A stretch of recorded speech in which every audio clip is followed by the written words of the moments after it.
Hello students, chapter 2 parts of speech. Identify the different parts of speech of the underlined words in the given sentences. Given sentence के अंदर जो भी underlined words है okay तो हमें उसको बताना है कि ये कौन से parts of speech है और उन्हें हमें स्पेस के अंदर लिखना है. यहाँ पे ऑलरेडी एग्जाम्पल दिया हुआ है. The students are painting a scenery. Students noun है, पेंटिंग वर्ब है और सीनरी नाउन है already. Okay, so all this we have to do. Already I have given you. Let's learn parts of speech. Words in English language are divided into 8 parts according to the functions they perform. जो भी function जो perform करते हैं उसके accordingly यहाँ पे 8 parts के अंदर डिवाइड कर दिया गया है वर्ड्स को जो इंग्लिश लैंग्वेज में आते हैं. These are called parts of speech. The different parts of speech explain how a word is used in a sentence. अलग अलग parts of speech हमें बताते हैं कि कौन सा वर्ड सेंटेंस के अंदर यूज़ हो रहा है. Turn the page.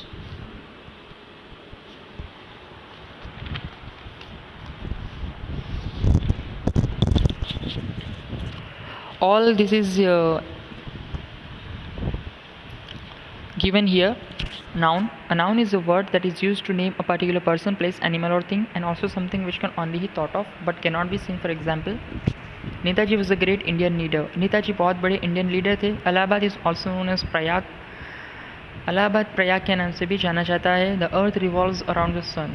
अर्थ है वो जो रिवॉल्व होता है सन के आसपास. ओके, सन के चारों बाजू. He loves his freedom.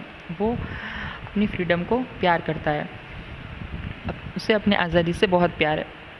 Like this. Okay, so noun is what that a particular person, place और एनिमल और थिंग जहाँ पे यूज़ होते हैं.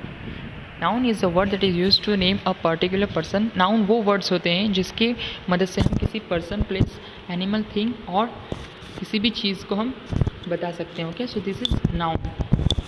जहाँ पे किसी पर्सन की बात हो रही है, जहाँ पे किसी एनिमल या किसी प्लेस के बारे में बात हो रही है तो वो नाउन कहलाएगा. But can not be seen, लेकिन वो हम उसे देख नहीं सकते. राइट, फॉर एग्जाम्पल वो नाउन वही है जिसे हम देख नहीं सकते और पर्टिकुलर पर्सन, प्लेस, एनिमल और थिंग है. Okay, next come to the pronoun. A pronoun is the word used in place of a noun. Noun की जगह पे जो word use होता है वो pronoun होता है. There are different kinds of pronouns just like nouns. Pronouns also have number and gender. For example, I met Mother Teresa when she visited our school. मैं मदर टेरेसा से मिला हूँ जब वो हमारे स्कूल में आई थी.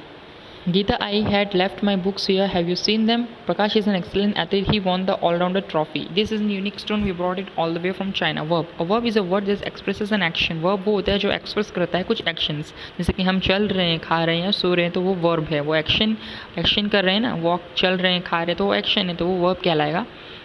और a state of being.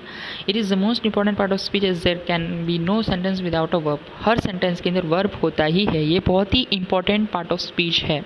For example, the farmer plucked the apples and place them in a cart. Farmer ने एप्पल्स को प्लग कर दिए, निकाल लिए और उसको कार्ट के अंदर रख दिया. So all this is an example of verb. Come to the adverb. Turn the page. An adverb is a word that is used to add something to the meaning of a verb. Verb के अंदर किसी चीज़ को add करना हो. Okay, so this is adverb. Verb के अंदर हम कुछ ऐड कर रहे हैं.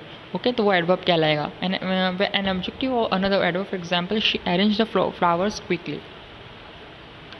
उसने अरेंज कर दिए जल्दी से, सारे फ्लावर्स को जल्दी से उसने अरेंज कर दिए. Okay, he painted the wall carefully. उसने पेंट कर दिए वॉल को केयरफुली, बहुत संभाल के उसने पेंट किया है वॉल पे.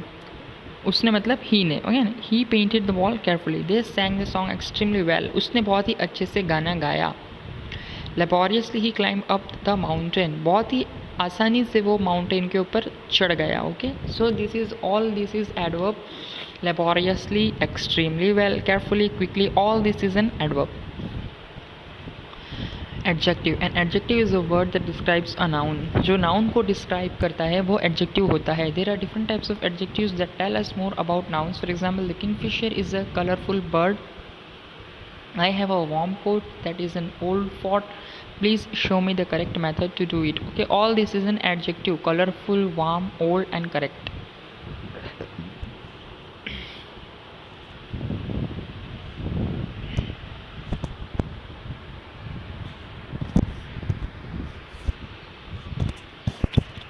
Conjunction, a conjunction is a word that is used to join words, phrases और सेंटेंसेस। कंजंक्शन वो वर्ड होते हैं जो जॉइन करते हैं वर्ड्स, फ्रेजेस और सेंटेंस। अलग से कुछ वर्ड्स जॉइंड होते हैं तो उसको बोलेंगे हम conjunction. For example Sita and Gita twins, and आ रहा है बीच में ना, सो दिस इज कंजंक्शन।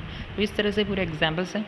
प्रीपोजिशन है, preposition is a word that shows the position of a noun और a pronoun in relation to something else in the sentences. Sentence के अंदर कुछ अलग से होता है जो हमें पोजीशन बता रहा होता है नाउन और प्रोनाउन की। So this is preposition. For example Johnny kept the broom under the cupboard. Okay, under मतलब नीचे, so this is under. Johnny kept the broom, Johnny ने ब्रूम रखे हैं कपबोर्ड के नीचे, कपबोर्ड के नीचे under. There is a range of mountains behind our house, हमारे हाउस के बीच में एक रेंज ऑफ माउंटेन्स है, बहुत सारे माउंटेन्स है हमारे घर के बीच में से बहुत सारे माउंटेन्स रेंज करते हैं। सो ओके, बीच में बिहाइंड में, all this is N preposition.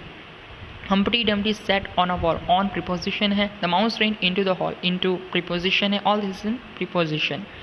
Interjection, and interjection is a word used to express an emotion or a certain feeling. Interjection वहाँ पे यूज़ होते हैं जहाँ पे हम किसी इमोशन एक्सप्रेस कर रहे होते हैं, किसी इमोशन को एक्सप्रेस कर रहे होते हैं, किसी फीलिंग को एक्सप्रेस कर रहे होते हैं। For example hurrah, the president has just declared a holiday tomorrow, president ने कल ही हॉलीडे डिक्लेयर की है ना। तो आगे क्या है, इंटरजेक्शन है, हुर्रा। ये क्या है, एक एक्शन है ना, इमोशन है एक तरह से। हम खुश हैं या किसी बात के अंदर खुश हों या दुखी हों और अचानक से हम कुछ भूलते हैं या हमारे अंदर से कोई फीलिंग होती है, हमारे अंदर कुछ इमोशंस होते हैं जो हम एक्सप्रेस करते हैं, तो उस चीज़ को हम इंटरजेक्शन बोलेंगे। वाओ, आउच, बर, all this is an interjection. Turn the page. Sorry, the chapter is finished. All you have to do that is practice time and exercises that I have given you in PDF file already. Okay, so chapter is finished.